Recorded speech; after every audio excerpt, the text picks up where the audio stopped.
Hi, you're here at Supermassive Games. We're about to do a playthrough of Hidden Agenda, which is part of the PlayLink range of games.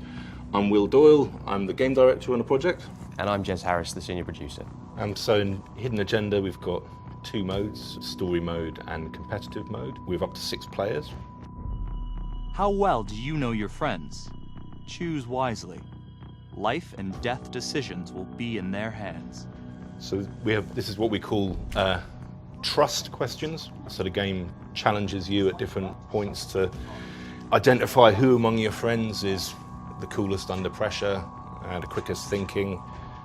There's a whole lot of different questions as we go. And then as you'll see later in the game, the player we choose is given an executive decision on one of the key choices in the game. So we'll see who's come out here. And it's Monica. So in story mode, we're just playing the game for kicks, really. We wanted to get an experience that is a bit like a sort of movie night with a bunch of friends. You're just playing through the story, enjoying it for its own sake. It's a big branching narrative, so it can go in all sorts of different directions, which are controlled by choices. So we need to make a vote for each of these choices, and the majority decision decides. We really want to seize control. We can use a takeover. Tap the takeover button during a choice to take control. So to make the decisions, you just simply swipe on your phone. We wanted to make the game as easy to control for anyone, really. So everybody knows how to use a phone, and we spent a lot of time just making sure that the interactions are as simple as possible. So in this is a search, so we have to try and find clues in the world, and we do that just by moving our pointers around and looking for the clues that we can see at the top of the screen. It's really him.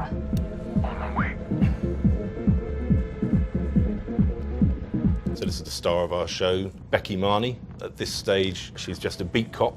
As the story progresses, though, she becomes a detective in the homicide department.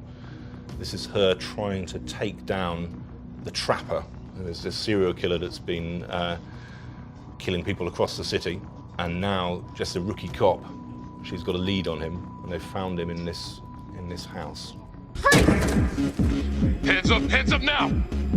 So as we play through the game, every choice will lead to a different branch. Sometimes those branches come back together, sometimes they spiral out into different directions. We have a thing we call the ripple effect, which is each choice you make is sort of like dropping a stone in a pond. Ripples spread out, create different outcomes, and some choices create life and death decisions, as we're about to see here. Help!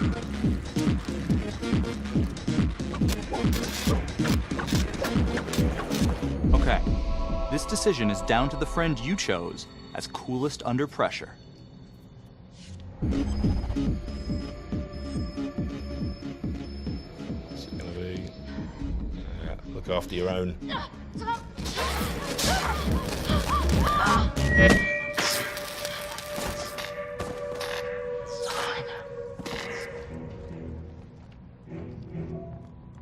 And so that's a fairly momentous decision you have to make there, and that itself has a big effect later on in the game, how you deal with that dilemma. That dilemma, though, is in that one scene, only one outcome. You know, there's other routes we can take that mean we see something completely different. Wouldn't have seen that dilemma at all. And likewise with the shooting. Shooting is about a group decision again, so it's combat. It's up to the entire group to say, yes, you know what, we're going to pull the trigger on this guy. And if you don't all pull the trigger, then you'll go down a different branch because you won't have shot, and something else will play out entirely. So this is now competitive mode. So the difference with competitive mode is that we're all against each other in this, trying to score as many points as we can, and that's handled by hidden agendas. So as we play through the game, one of us will receive a secret objective. Their goal is to make that objective come true. Our goal is to identify them. If we can identify them, we'll score points. If they make their agenda come true, they'll score points too. You've got 5 minutes. Miss Graves, I did not kill anybody. So, Supermassive's perhaps best-known game a couple of years ago was Until Dawn, which was a huge hit. It was a horror game, kind of interactive drama, very cinematic and high production values and all the things that you know about it already. And when Sony started talking to us about the PlayLink initiative, it felt like a fairly great fit for the stuff that we were wanting to do anyway, which was more of a sort of a social interactive fiction style thing. So we've been kind of looking at slightly shorter games and this notion of a movie night that people can play together and kind of shouting at each other and trying to convince each other which way to go. Garrick using his card there is showing his hand, but you can never be completely sure because it's also he can try and put the blame onto himself even if he hasn't got it.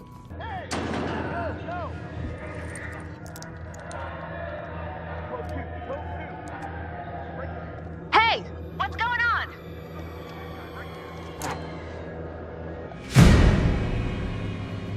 We tried to get something where the scoring for this game is really, really simple. All the way through we wanted to create something that wouldn't have any barriers to entry for people, that anybody could play it.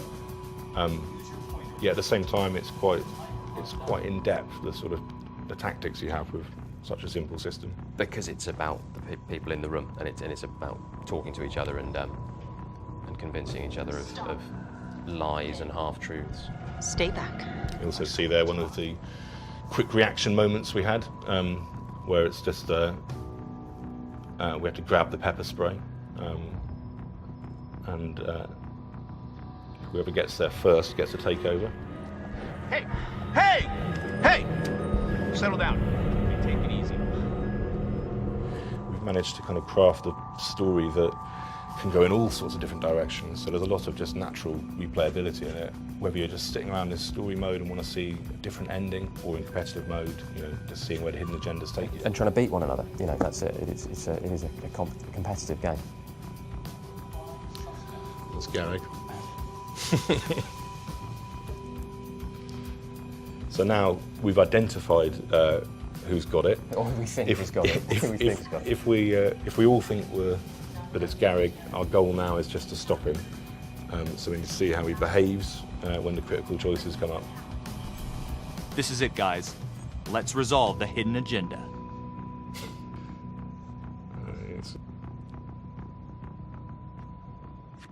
Lana, I'm sorry. It's thin soup. You're on your own here, so go to the judge and see what he says. Please, Felicity.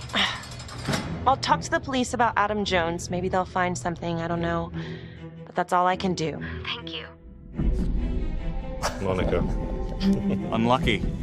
You weren't identified, but you couldn't complete your agenda.